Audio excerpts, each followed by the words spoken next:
La llamada de Tulu, parte 3. La locura que llegó del mar. H.P. Lovecraft, 1926. Si los cielos quisieran concederme alguna vez un favor, pediría que borrasen para siempre las consecuencias que derivaron de aquella ocasión en que, de manera casual, fijé la mirada en un trozo suelto de papel que fue usado para cubrir un estante. Era difícil que hubiera tropezado en mi rutina cotidiana con algo así, pues no era sino un viejo ejemplar de un periódico australiano, el Sydney Bulletin del 18 de abril de 1925. Había escapado incluso a la atención de la agencia de recortes de prensa que, justo en la fecha de publicación de este, andaba recopilando ávidamente material para la investigación de mi tío.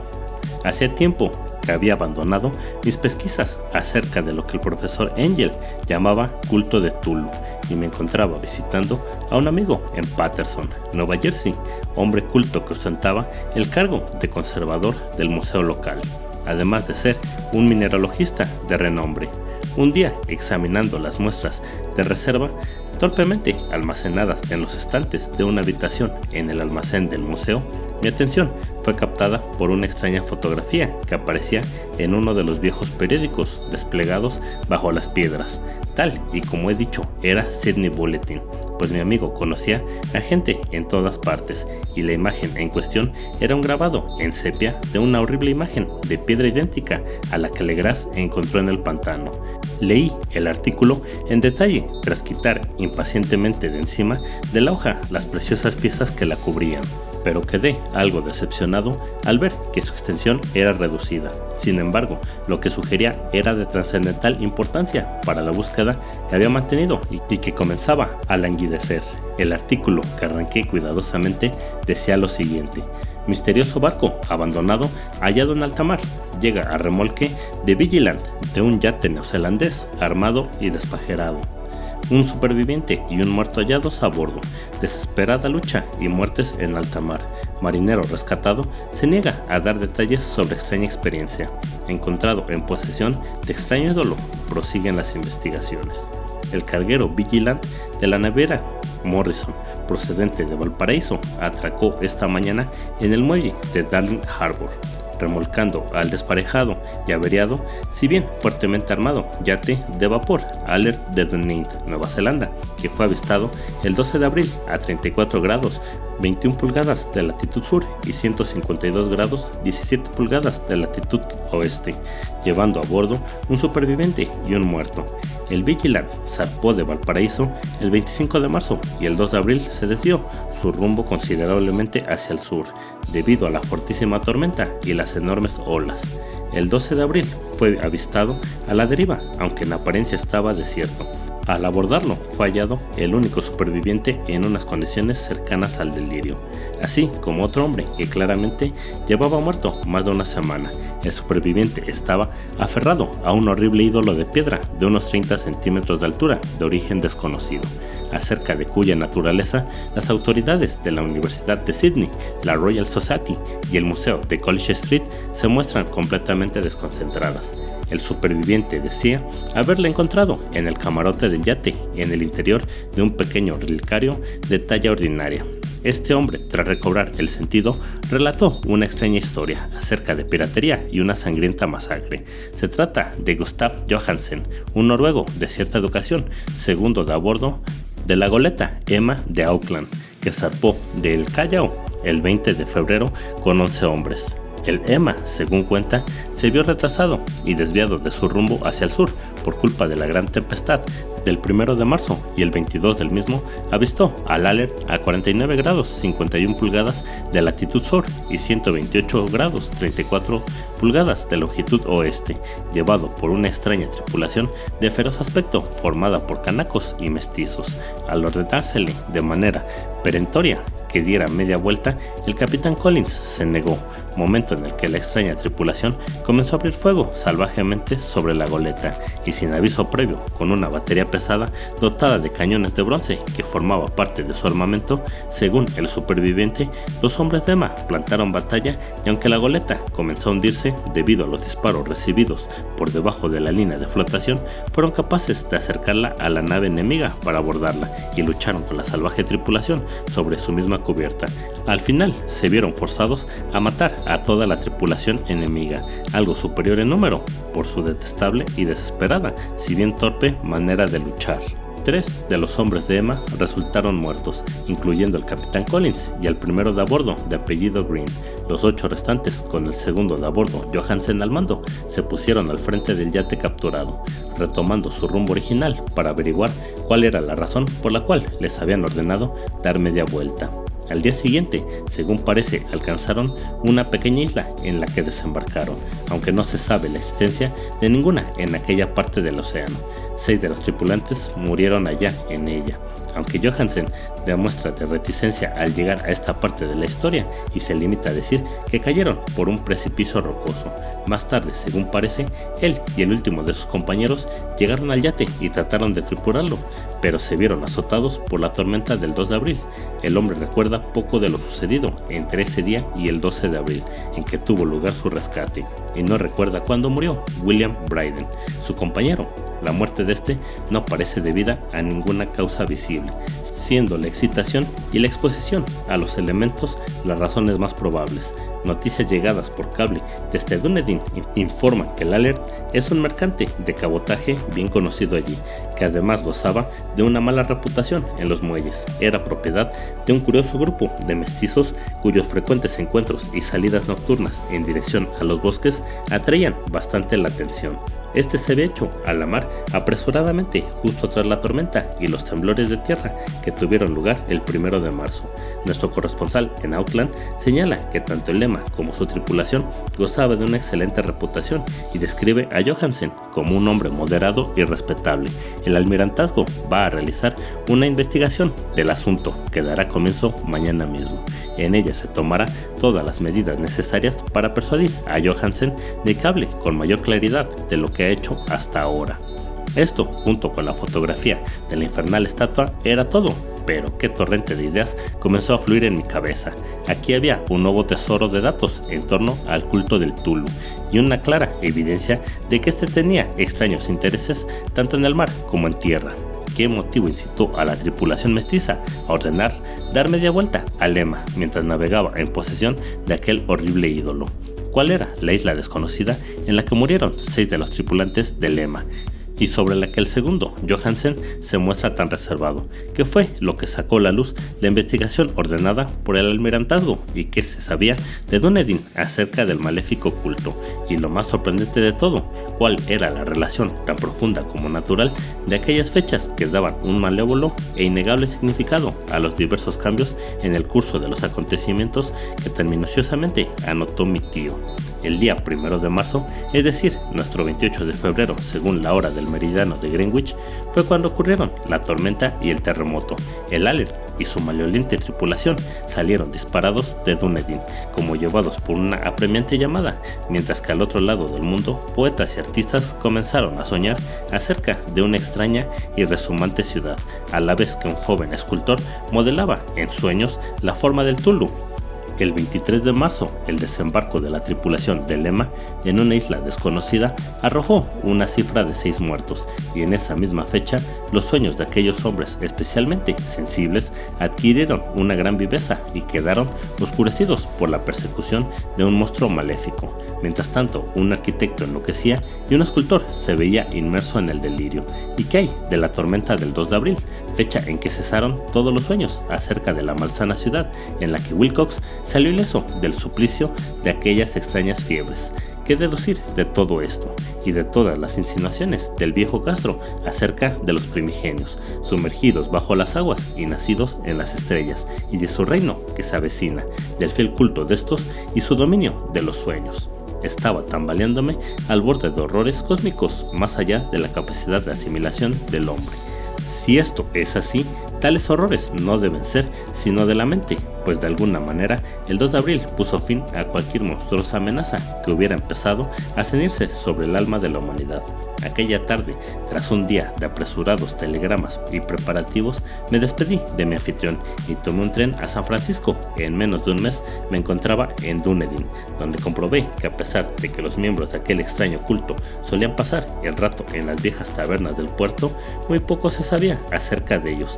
Los chismes que escuché en los muelles no merecen una mención especial, aunque corría cierto rumor acerca de un viaje que estos mestizos realizaron al interior, durante el cual no pudo apreciar en las lejanas colinas un apagado tamborileo y un resplandor rojizo. En Auckland averigüé que, tras un superficial interrogatorio en Sydney que no dio resultado alguno, Johansen regresó con su rubia cabellera de color blanco y que después vendió su casita en West Street y se marchó en barco con su mujer a su antigua residencia en Oslo. De aquella pavorosa experiencia no contó a sus amigos nada más que a los oficiales del almirantazgo, y todo lo que ellos pudieron hacer fue darme su dirección en Oslo. Después de aquello me fui a Sydney, donde hablé sin obtener nada nuevo con marinos y magistrados del vicealmirantazgo. Pude ver el Alert que había sido vendido para su uso comercial en Circular Quay en Sydney Cove, pero tampoco logré sacar nada a su reservada tripulación. La figura acurrucada con cabeza de cefalópodo, alas escamosas y el pedestal cubierto de jeroglíficos se conservaba en el Museo de Hyde Park. Durante un tiempo la estuve estudiando, encontrando la misma exquisita y siniestra hechura, el mismo misterio y antigüedad, y el mismo material desconocido, propios de la versión, un tanto más reducida, del de Grasse. Según me dijo el conservador del museo, los geólogos encontraron en ella un monstruoso enigma, pues llegaron a jurar que en el mundo no había una roca como esa. Fue entonces cuando pensé con un escalofrío en lo que el viejo Castro le había dicho a Legras acerca de los primigenios. Ellos vinieron de las estrellas y trajeron sus imágenes consigo. Estremecido por una confusión mental como nunca antes había conocido, decidí visitar al segundo Johansen en Oslo. Embarqué con destino a Londres, donde tomé otro barco en dirección a la capital noruega, y en un día de otoño desembarqué en los muelles bien cuidados que había de la sombra de Eberg. La casa de Johansen, como pude descubrir, estaba situada en la vieja ciudad del rey Harald Hardrada, quien conservó el nombre de Oslo en los siglos de la capital. Estuvo disfrazada como cristiana. Hice el breve recorrido en taxi y con el corazón palpitante llamé a la puerta de un pulcro y antiguo edificio con fachada de estuco.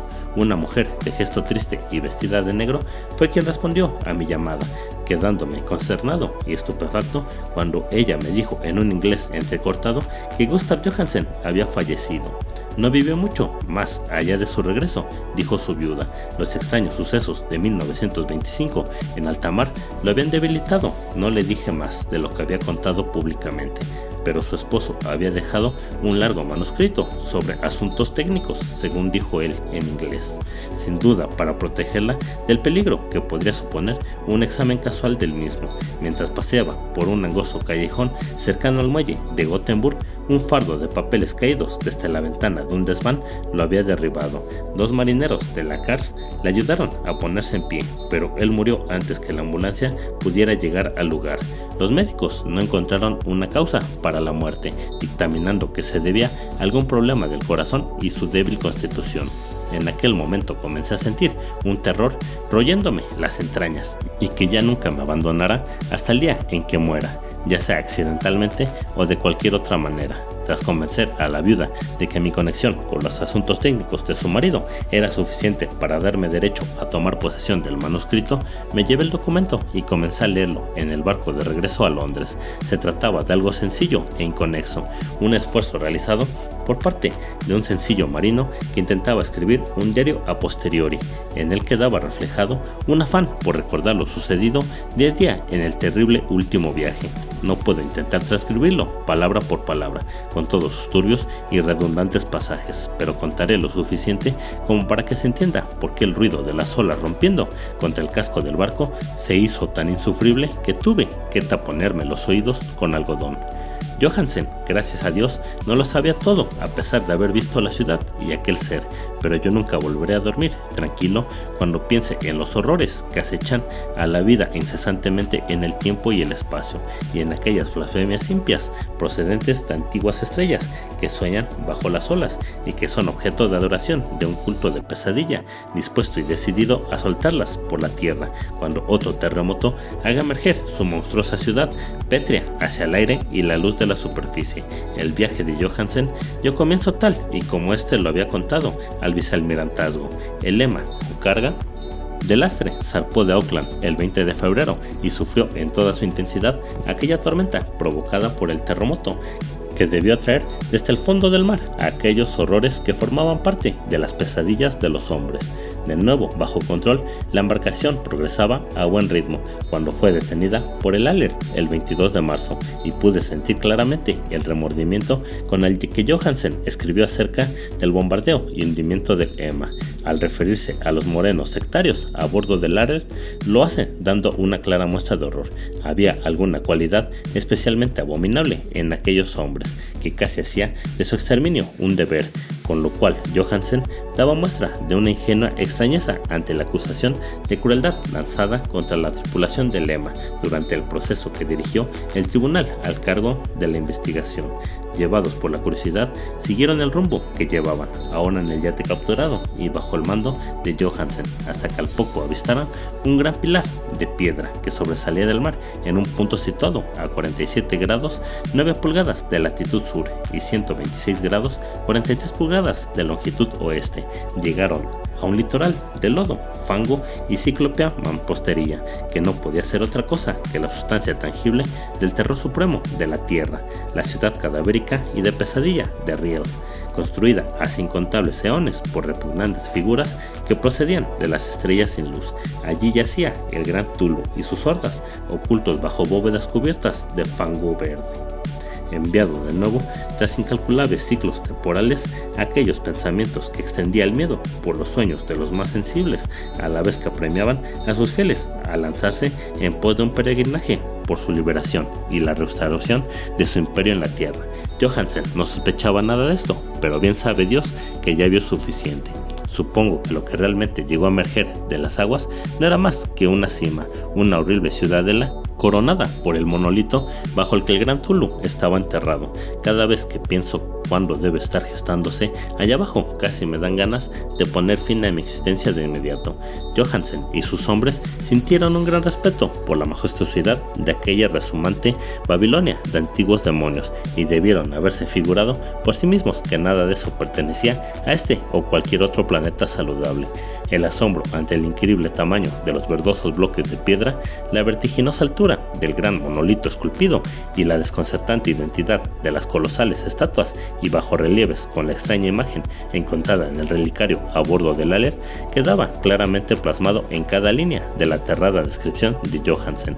Sin tener idea de lo que era el futurismo, Johansen consiguió alcanzar algo muy parecido a este con su manera de hablar de la ciudad, ya que, en lugar de describir una estructura o edificio definido, se explayaba solo en dar impresiones generales acerca de los enormes ángulos y las superficies de piedra, superficies demasiado enormes para pertenecer a nada normal o propio de la tierra e impias por sus horribles imágenes y jeroglíficos. Mencionó el comentario acerca de los ángulos porque me recuerda algo que Wilcox me contó sobre sus terribles sueños. Wilcox dijo que la geometría de aquel lugar onírico que vio era anormal, no euclidiana, y asquerosamente impregnada de sensaciones de otras esferas y dimensiones distintas de la nuestra. Ahora era un sencillo marino el que tenía la misma sensación al contemplar la terrible realidad. Johansen y sus hombres desembarcaron en la empinada orilla cubierta de lodo de aquella monstruosa acrópolis y treparon por titánicos bloques resomantes que no poseía alguna escalera humana. El mismo sol del cielo parecía desvirtuado cuando era contemplado a través del efluvio polarizador que brotaba de aquella perversión empapada de agua de mar, y una retorcida amenaza o incertidumbre acechaba lascivamente en aquellos ángulos disparadamente esquivos de roca labrada, en los que una segunda mirada mostraba una superficie cóncava allá donde antes se había visto una convexa. Algo semejante al miedo ya se había apoderado de los exploradores antes de que pudieran ver nada distinto de la roca o las abundantes algas marinas. Cada uno de ellos hubiera oído de no temer el desprecio de los otros y sin entusiasmo siguieron buscando inútilmente, como pudo comprobarse, algún recuerdo de poder llevarse del lugar. Fue Rodríguez, el portugués, el primero en alcanzar la base del monolito, anunciando a gritos lo que ya había encontrado. Los demás le siguieron y miraron con curiosidad a la inmensa puerta esculpida, con el ya familiar bajorrelieve con forma de cefalópodo y dragón. Este era, según palabras de Johansen, como una enorme puerta de granero.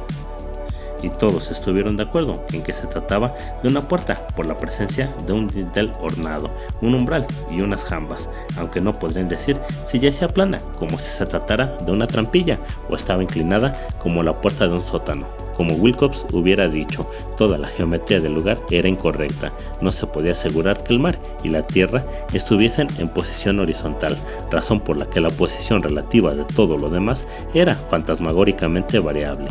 Brayden presionó sobre varios lugares de la piedra sin resultado alguno. Donovan tanteó delicadamente por los bordes, apretando sobre cada punto a medida que avanzaba. Este trepo interminable sobre aquella grotesca moldura de piedra, aunque aquello solo se le podía llamar escalada si después de todo la superficie no estaba en posición horizontal, mientras que los demás hombres se preguntaban cómo una puerta en todo el universo podía tener semejantes dimensiones. Entonces, suave y lentamente, el panel de media hectárea comenzó a ceder hacia adentro en su parte superior y pudieron ver que se balanceaba. Donovan se deslizó o se propulsó de alguna manera hacia abajo o a lo largo de la jamba, volviendo con sus compañeros, y todos quedaron contemplando el extraño retroceso de aquel portal monstruosamente labrado. En aquella fantasía de distorsión prismática, la puerta se deslizaba anómalamente en sentido diagonal, de modo que todas las leyes de la materia y la perspectiva parecían trastornadas. La abertura que quedó estaba negra, de una oscuridad casi palpable. Sin embargo, aquella oscuridad tenía una calidad positiva, pues ocultaba parte de la muralla interior, que de lo contrario se habría puesto al descubierto, como si de humo se tratara. Esta oscuridad surgió de su confortamiento de infinitos siglos, eclipsando visiblemente el sol, a medida que escapaba agitando sus membranosas alas hacia un encogido y contrahecho cielo. El olor que emergía de las recién abiertas profundidades resultaba insoportable. Al poco rato, Hawkins, que tenía un oído muy fino, dijo que creía haber oído un asqueroso chapoteo allá abajo. Todos escucharon con atención y aún seguían haciéndolo cuando aquello apareció resumante en medio del estrépito y atentas coló su gelatinosa inmensidad verde a través de la negra puerta en pos del infecto aire que aquella fétida ciudad de locura. La letra del pobre Johansen estuvo a punto de fallar cuando escribía esto. Creía que los 6 hombres que jamás alcanzaron el barco dos habían muerto de puro terror en ese maldito instante. Aquel ser no podía ser descrito, no hay palabras para expresar semejantes abismos de inmemorial y delirante locura. Tan abominables contradicciones de toda la materia, la fuerza y el orden cósmico. Una montaña caminaba y se tambaleaba. Dios del cielo, qué prodigioso que a través de la tierra enloquezca un gran arquitecto y delire de fiebre el pobre Wilcox. En este preciso instante telepático, el ser representado en los ídolos, aquel engendro verde y mucilaginoso, llegado de las estrellas, había despertado para reclamar lo que era suyo. Las estrellas estaban de nuevo en posición y lo que un culto milenario había fracasado en conseguir por medio de preparativos lo había logrado un grupo de despavoridos marinos por mero accidente. Tras millones de años, el gran Tulu se alzaba de nuevo, ávido de placeres. 3 de los hombres fueron apresados por las malicantes garras de la criatura antes de que nadie pudiera darse la vuelta. Que Dios les conceda el descanso, si es que el descanso existe en el universo. Ellos fueron Donovan, Guerrera y Armstrong. Los otros 3 marinos se lanzaron a una frenética carrera hacia el bote sobre interminables panorámicas de piedra encostrada de musgosidad verde, en la que Parker se resbaló y, según jura Johansen, fue tragado por uno de los ángulos de la mampostería, que no debería estar ahí, un ángulo que era agudo pero que se comportaba como si fuera obtuso. Así, solo Brayden y Johansen consiguieron alcanzar el bote y remar desesperadamente hacia el Alert, mientras las descomunales monstruosidades se deslizaban sobre la roca fangosa y vacilaba entre tropiezos al llegar al borde de las aguas. A pesar de no haber quedado nadie a bordo, después del desembarco aún seguía saliendo vapor del Alert y solo fueron precisos unos momentos de febriles prisas del timón a los motores para volver a ponerlo en marcha. Lentamente, entre los retorcidos horrores de aquella indescriptible escena, el barco comenzó a remover las mortíferas aguas, al tiempo que la mampostería de aquella playa calavernaria, de que no era de este mundo, el titánico ser procedente de las estrellas lanzaba espumarrajos y atroces denuestos al polímero, maldiciendo al barco en que huía Odiseo. Fue entonces más atrevido que el cíclope épico cuando el gran Tulu se deslizó hacia las aguas dejando un rastro de grandeza y comenzó a seguir el barco huido, levantando auténticas olas con sus brazos de potencia cósmica. Brayden volvió la vista y enloqueció, riendo de manera estridente, tal y como continuaría haciendo a intervalos hasta que la muerte fue a buscarle una noche al camarote, mientras Johansen deambulaba en medio del delirio. Pero Johansen aún no se había rendido, consciente de que al ser seguramente adelantaría al Alert antes de que alcanzara la máxima velocidad. Decidió hacer algo a la desesperada y, poniendo los motores a toda máquina, corrió disparado por la cubierta y giró bruscamente el timón. Se formó un fuerte remolino y una corriente de espuma en aquella fétida salmuera que había por agua, y mientras aumentaba a cada momento la presión del motor, el valeroso noruego enfiló el barco en dirección al ser gelatinoso que los perseguía y que se elevaba sobre la inmunda espuma de las aguas como si fuera la popa de un galeón demoníaco.